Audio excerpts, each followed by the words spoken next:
I can do it in 5. Okay. All right. Good evening, Commissioners. Greg Claxton with the Planning Department. I'm presenting the FY 2016-17 capital improvements budget for your vote to submit to the mayor for consideration. You'll recall we are in the middle of a process to better align the capital improvements budget process with Nashville Next. We've been working on this for about a year. We're about 2 years left to go. So far, we've been focused on relearning the process, preparing on testing how projects align with Nashville Next, and then the key change this year is making the CIB document more user-friendly. Please recall there are 3 pieces of the capital improvements project kind of financing process. The first is the CIB, which you will be voting on. All capital improvements requested by departments are included in this. The second is the capital spending plan that the mayor submits to council. And last is the ordinance that council uses to enact spending. This year, we've organized the CIB slightly differently. There's a brief introduction. Then Section 1 identifies projects funded by the Urban Services District. Section 2 identifies projects funded by the General Services District. Note that Section 1 and Section 2 are required in this order by charter. Section 3 is the detailed project descriptions, and then the last is a council district report. You'll recall we are within the detailed project descriptions, grouping projects by department. We included spending from the past 5 years in this as well, although note that water and sewer is only intermittently included in capital spending plans. So that's lower than it actually is. We're working to get the full amount there. We've covered that. Project summaries, based on your work session from about a month ago, we made a change to this so that when projects have a map included, we also included a countywide overview so you can see in context where each project is, as well as the detail view. Otherwise, project listings include the status, whether it's new, in progress, not yet started, council district, tax district, whether it's infrastructure or non-infrastructure project, and then the cost by year. This is an example of the district report. It includes both a map of the district and all projects within it, as well as a list. Overall, the FY17 capital improvements budget includes $5.7 billion in requests. Most of these continue to be kind of weighted towards the first year, but as you'll see as we go through, the departments with the most intensive capital planning processes do a pretty good job of laying the spending out throughout the year. Facilities and technology is the first department group. It includes things like the agricultural extension, county clerk, ITS, general services, those kind of things. You'll note that a lot of the requests here stack up in the first year. The next is public works. Because that department's requests are so large, it stands on its own. Next is safety, which includes the Emergency Communications Center, including their new building, fire, the juvenile court and clerk, police, sheriff, and the state trial courts. Schools, again, because their requests are so large, they're broken out on their own. Transit development and culture, which includes the Arts and Historical Commission, MDHA, MTA, Parks, Planning Commission, Public Library, Sports Authority, and the State Fair Board. And then last is water and sewer, again, because the requests are so large, they're broken out into their own category. Primarily this year, we're just bringing forward department requests as we have in the past. We haven't gotten to the point where we're comfortable recommending priorities. However, we do have a couple of recommendations for you to consider as part of your vote this evening. The first is a modification to 06 PW 0019 to construct sidewalks in the GSD. That includes the entire county. This is a request from Councilmember Allen. And her suggestion, which we talked to Finance and Public Works about and they were in agreement on, is to reflect out-year spending that increases with inflation to show that we have a steady commitment to constructing sidewalks, not a commitment that sort of declines over time as materials and labor is more expensive. The next piece is not a change in the CIB as the other one would be. This is a recommendation to the mayor to consider. And here is a list of 6 different projects that have been requested for Southeast, Davidson County, or Antioch. our recommendation is that at the very least, these projects be funded to design and do site assessments, to identify service improvements and cost efficiencies through co-locating them. And that would be looking at whether they can be co-located, whether they're in the same, looking for the same geographic area, whether the time frame works out, and whether they're compatible uses. The next steps, on May 13th, the mayor releases her capital improvements budget, spending plan, and a recommended ordinance that's filed with council. The first reading of the CIB is on May 17th. The public hearing and second reading are on June 7th. And then on June 14th, there's a joint meeting of the Budget and Finance Committee, Planning, Zoning, and Historical Committee to consider the CIB and amendments, and then third reading at council. So again, our recommendation is to submit this year's capital improvements budget for consideration by the mayor with the amendment to increase funding for sidewalks in line with inflation, and recommend funding those 6 projects for design and site assessments. I'm happy to take questions. Chairman, can I have just one moment Sure.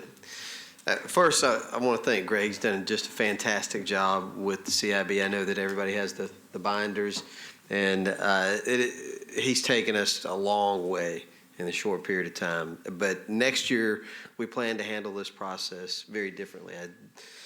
Those of you who've been here for a while will know that sometimes we don't see the Metro came in. We brought you over from the old city, government, over county. You'll recall that we would just bring the CIB to you. You might see it for a day or two, kind of rubber stamp it, quite frankly, and it moved on. And so we're really trying to do things differently for a lot of reasons, not the least of which is Nashville Next and all the time that everybody in this room put into Nashville Next, and trying to get make it so that the money that we spend on our capital improvements, it works to bring that vision to reality, making sure that we're putting our resources where we want growth to happen, making sure that we're focusing those resources on the things that the community say is important, and doing it in a very transparent way. And Greg, if you'll go back to where you break down the projects, the screen where, and as he's going back, I'll note here on safety, not so much public works, but okay, and then facilities. You see how the money's stacked in the first year on so many of these? What we want to do is to try to help the departments plan more long range, and it become hopefully easier for them to get projects done by planning long range. And also help them seek out grants. We've in the budget we've asked for position to just do the CIB all year long, and also have someone working on grants so that we can work with the departments about finding those grants for those projects, and hopefully using some federal dollars instead of Nashville dollars to get some of that work done.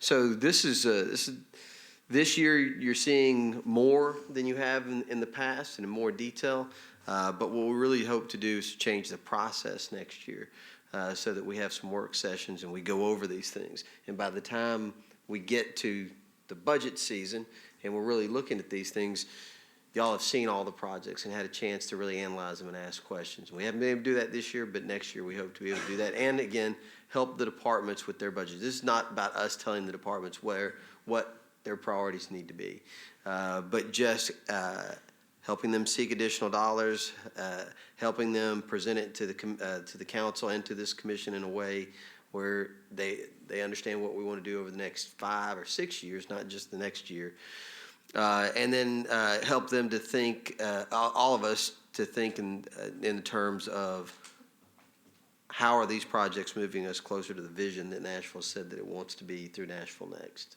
So.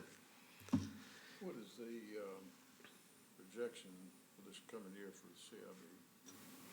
Well, the CIB this year will be the $5 billion+ that's being suggested. So, and it's worth pointing out for anybody that may be watching it at home that the CIB is where all of the projects that the departments feel like need to be done. That's that's the list that they go into, that's the budget they go in. But then there's the spending plan, which is different. And that's the actual dollars that are gonna be spent and what they're gonna be spent on. And You don't have that projection? I do not. That'll be something that the council and the administration, the administration will put together and the council will, What was it last year? How you prioritize from, I mean, I think I had the pleasure of watching you guys on Channel 3 when you presented this to the mayor, and the question I think that was asked that I thought was very interesting was we go from this to her plan. So, and how do we make sure that her plan ultimately reflects the priorities? I mean, is there over time? you make sure you elect a mayor that, That is going to. that I mean, will there be reflects your sort of priorities. vetting between the two? Like, you know, here we've identified these priorities.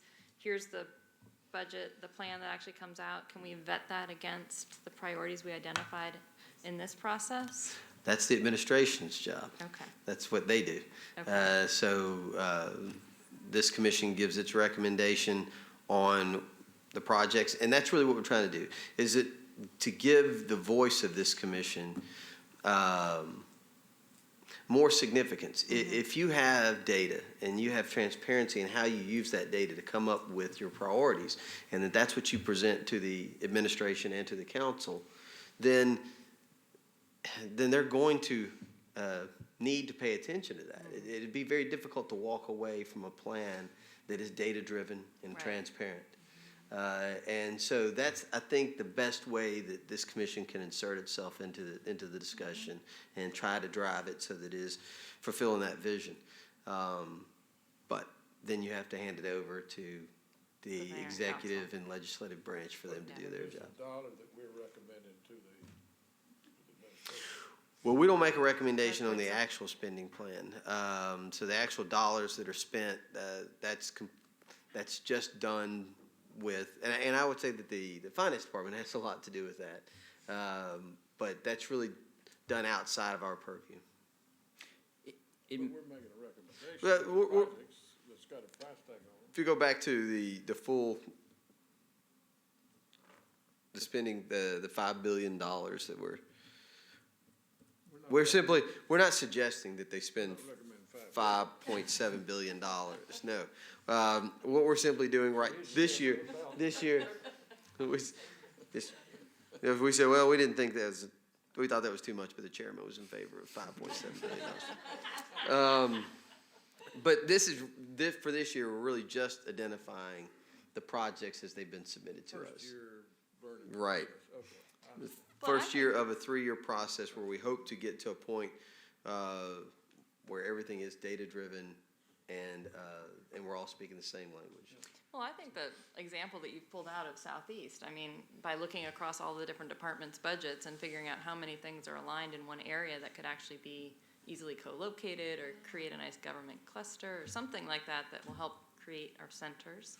I mean, it does, And that's a really that gets to powerful example. a great thing that this will do. There are a lot of services that have to be put off because it's expensive to build Right, a structure for that one service. Right. But if there's that opportunity to co-locate, then there's a lot of advantages, not the Yeah. least of which is cost. But it can also elevate some of the services that we do by co-locating with the other services. and spur development. Right. And right now, there's not a platform in which all those departments can have those discussions and see the benefits. Right. And so what we hope to do as we put together the process is to be that platform for them to be able to do that. So, Well, should we make a motion? yeah, we do need to. Should we make, that we approve the hard work that Greg has done? And several That's just, yeah, billion. But We're all getting a raise. let's get a motion, get a Motion. second. Okay, got a motion second to approve the capital improvement budget as presented here tonight. All in favor? Aye. Any opposed? I'm abstaining. Yeah, I oppose. I think we're spending too much. For the record, you're joking, right? Yeah, Yeah, yeah. For the record, I want Greg to come work for me.